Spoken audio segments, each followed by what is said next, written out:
উনি দেখতে একটু বড় সড়ো শাহজাহানের মতো, দাড়িও রাখেন, তো ফলে শেখ শাহজাহানের বড় সাজে শাহজাহান।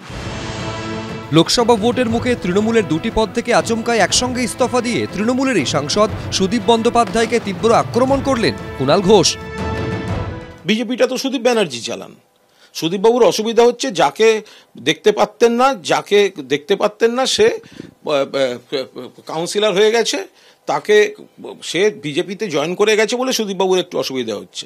আর কত বড় অপদার্থ, তাঁর স্ত্রী হচ্ছে এমএলএ নয়না বন্দ্যোপাধ্যায়, এমন একজন এমএলএ যার কলকাতায় যার কনস্টিটিউয়েন্সি দুখানা সিট তৃণমূল হেরে আছে, একটা কংগ্রেসের কাছে একটা বিজেপির কাছে। এবার তো জোর করে মানে বিজেপির কাছে তো যেটা হার সেটা তো সুদীপ ব্যানার্জি আর নয়না ব্যানার্জির হার।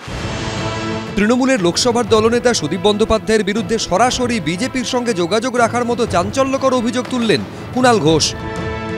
এবারে উনি কি জিততে পারবেন? উত্তর কলকাতার কি বলছেন, তৃণমূল জিতবে? এখন সব জায়গায় বিজেপির একটা প্রার্থী আর তাকে হারাবে তৃণমূলের প্রার্থী।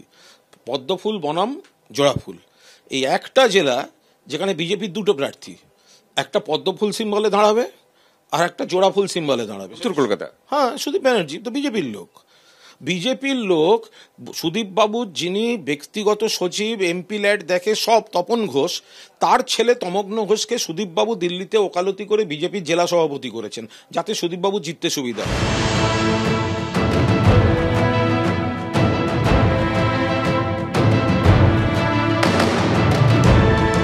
বিজেপির সঙ্গে ওনার অত্যন্ত হৃদ্যতাপূর্ণ সম্পর্ক।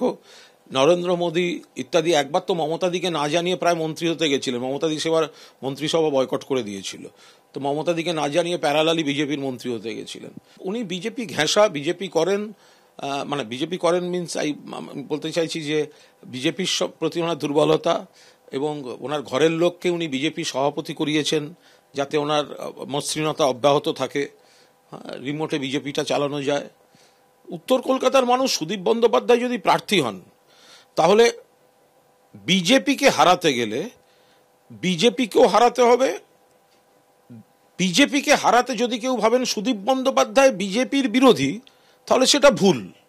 সুদীপ বন্দ্যোপাধ্যায়ও বিজেপি, ফলে বিজেপিকে হারাতে গেলে অন্য কিছু ভাবতে হবে। বৃহস্পতিবার রাতেই এক্স হ্যান্ডেলে কুণাল ঘোষ লিখেছিলেন, নেতা অযোগ্য, গ্রুপবাদ, স্বার্থপর, সারা বছর ছ্যাঁচড়ামি করবে আর ভোটের মুখে দিদি অভিষেক তৃণমূল দলের প্রতি কর্মীদের আবেগের উপর ভর করে জিতে যাবে, ব্যক্তিগত স্বার্থসিদ্ধি করবে, সেটা বারবার হতে পারে না। তারপর থেকেই জল্পনা শুরু হয় কুণাল ঘোষের নিশানা আসলে কার দিকে। শুক্রবার তৃণমূলের সব পদে ইস্তফা দেওয়ার পর তিনি ফের সোশ্যাল মিডিয়ায় লেখেন, নরেন্দ্র মোদী বাংলার মাটিতে একরাশ কুৎসা করে গেলেন, যুক্তিতে তাকে ধুয়ে দেওয়া যায়, কিন্তু ঘটনা হলো তার কড়া সমালোচনার মূল দায়িত্ব যাঁদের, দুটি আলাদা বিরোধী দলের লোকসভার দলনেতারা তো প্রধানমন্ত্রীরই লোক, এদের সঙ্গে বিজেপির যোগাযোগ। এই দুজনকে দুভাবে ব্যবহার করেন মোদী। একজনকে রোজভ্যালি থেকে বাঁচিয়ে গলায় বকলস পরিয়ে রেখেছেন। 2017 সালের জানুয়ারিতে রোজভ্যালি মামলায় সুদীপ বন্দ্যোপাধ্যায়কে গ্রেফতার করেছিল সিবিআই। 2009 সালে, এর আগে তো উনি দল ছেড়ে চলে গেছিলেন তো, নির্দল দাঁড়িয়ে তৃণমূলকে হারিয়েছিলেন। কুণাল ঘোষের আক্রমণ প্রসঙ্গে প্রতিক্রিয়ার জন্য তৃণমূল সাংসদ সুদীপ বন্দ্যোপাধ্যায়কে ফোন করা হলে তিনি ফোন ধরেননি, হোয়াটসঅ্যাপেরও জবাব দেননি। কৃষ্ণেন্দু অধিকারী, এবিপি আনন্দ।